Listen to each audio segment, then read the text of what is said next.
오늘 원래 묵상할 본문의 내용은 이 창세기 11장 10절부터 30절까지 내용입니다. 이 10절부터 30절까지 안에는 노아의 아들 셈의 족보가 나옵니다. 셈의 족보가 앞부분 나오고 그 다음에 우리가 읽었던 부분부터는 아브라함의 아버지 데라의 족보가 나옵니다. 그런데 노아의 10장에서 노아의 세 아들들에 대한 이야기가 쭉 이야기되었는데 세 아들들의 족보를 이야기 쭉 하다가 그러다가 하나님을 떠난 자기 중심의 삶을 살아가는 사람들이 시날 평지에서 바벨 탑을 쌓다가 하나님의 징계를 받고 언어가 흩어지고 그렇게 되고 난 다음에 그 다음에 하나님께서 그 세 아들의 후손들, 그 세 아들의 족보들 중에서 셈의 족보만 하나님께서 기억하시고 기록을 하고 있다는 겁니다.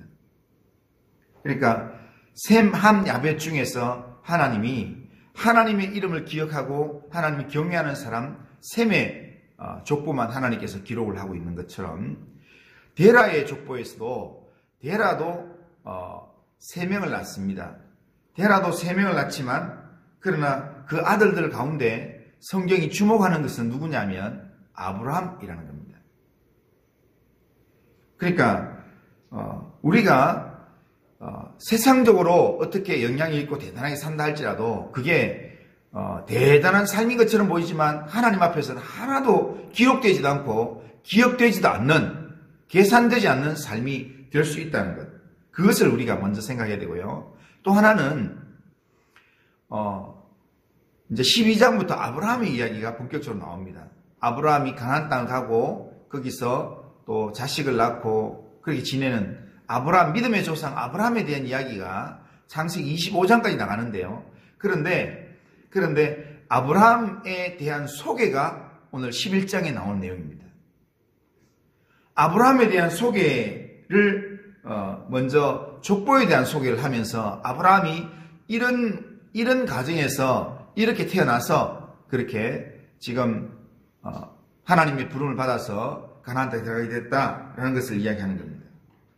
그런데 여기에 아브라함이 이야기를 시작하면서 오늘 본문을 자세히 보면요.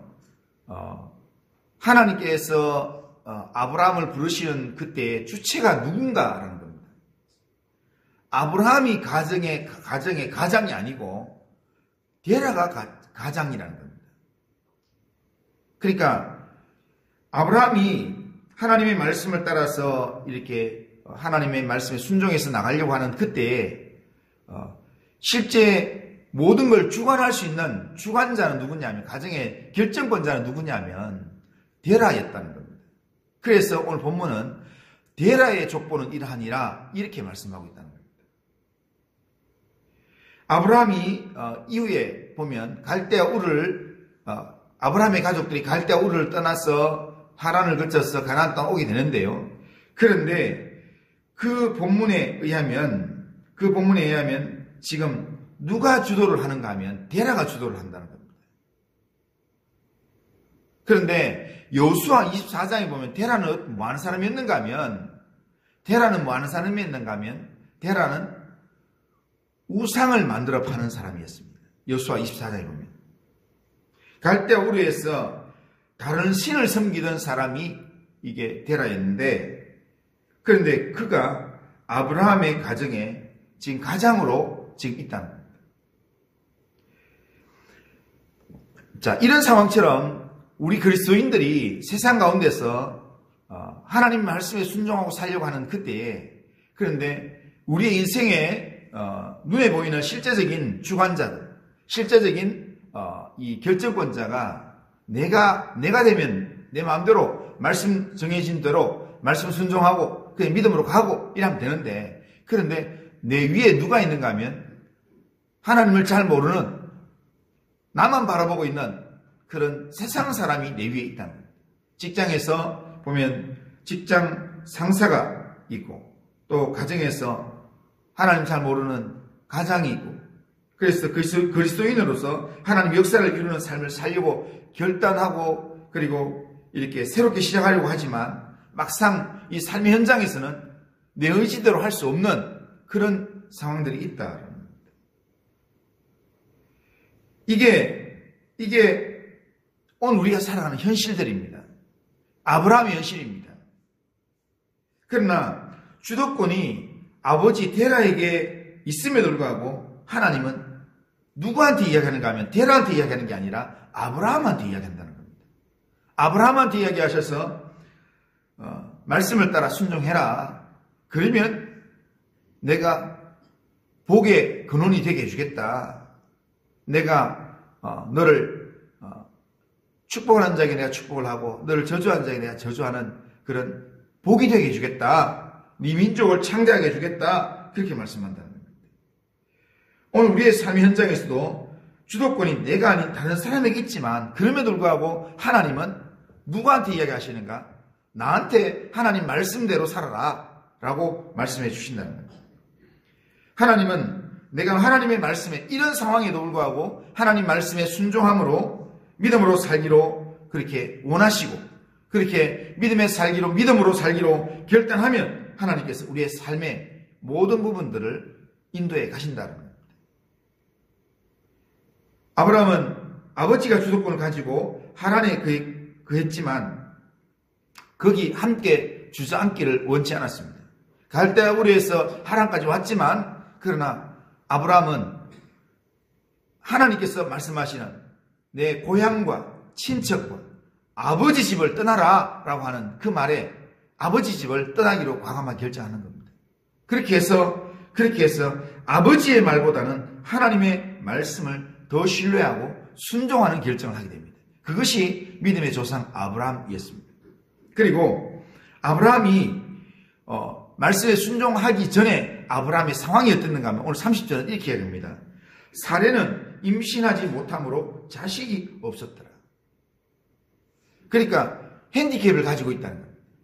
지금 일찍 죽은 하란은 벌써 자식을 몇 명이나 낳았습니다. 그리고 지금 나홀도 지금 자식이 있습니다. 하지만 지금 아브라함은 사례를 아내로 얻었는데 사례가 아내가 없으니까 자식이 없어요. 자식이 없는 상황 가운데서 하나님은 내가 복의 근원 되게 해주겠다. 내 민족이 너의 후손이 많게 해주겠다. 아버지가 너를 주도하고 있는 그런 상황이지만 그러나 너는 내 말 들어라. 네 상황이 지금 자식이 없는 상황이지만 내 말 들어라 라고 이야기한다는 겁니다. 우리는 핑계를 대면 이런 핑계를 댈 수 있습니다. 아직 내가 결정할 수 있는 상황이 아닙니다. 주도권이 내게 있는 게 아니라 아버지께 있습니다. 그리고 지금 내 코가 지금 석자인데 지금 나한테도 자식이 없는데 지금 이렇게 하나님 순종해서 다른 지역을 간단 말입니까? 이런 핑계를 댈 수 있습니다. 그러나 하나님은 그 모든 것들을 다 전제한 상황에서 아브라함에게 너는 본토, 친척, 아버지 집을 떠나서 내가 네게 지시할 땅으로 와라. 그렇게 말씀하신다는 거예요. 그 말씀에 순종하면서 살아갈 때 그럴 때 우리의 삶 가운데 하나님의 세일을 행하시는 하나님의 기적을 체험하게 된다는 거예요. 우리는 늘 평안한 상황이 되면 오늘 내가 원하는 상황이 되면 내가 순종하겠습니다. 하지만 하나님은 지금 내 상황이 때로는 불완전한 상황이고 때로는 부족한 상황이고 그 상황에서 하나님은 우리에게 말씀하신다는 거예요.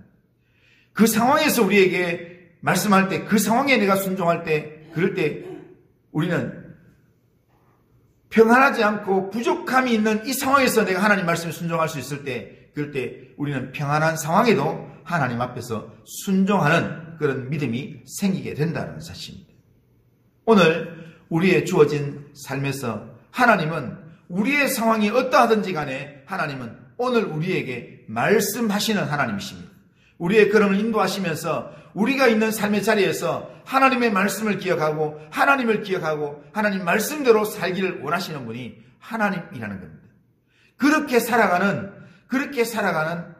우리의 삶을 하나님은 다른 세상에 수많은 사람들이 있음에도 불구하고 그렇게 살아가는 우리의 이름을 기억하시고 우리의 그 삶에 하나님께서 주목을 하신다는 겁니다.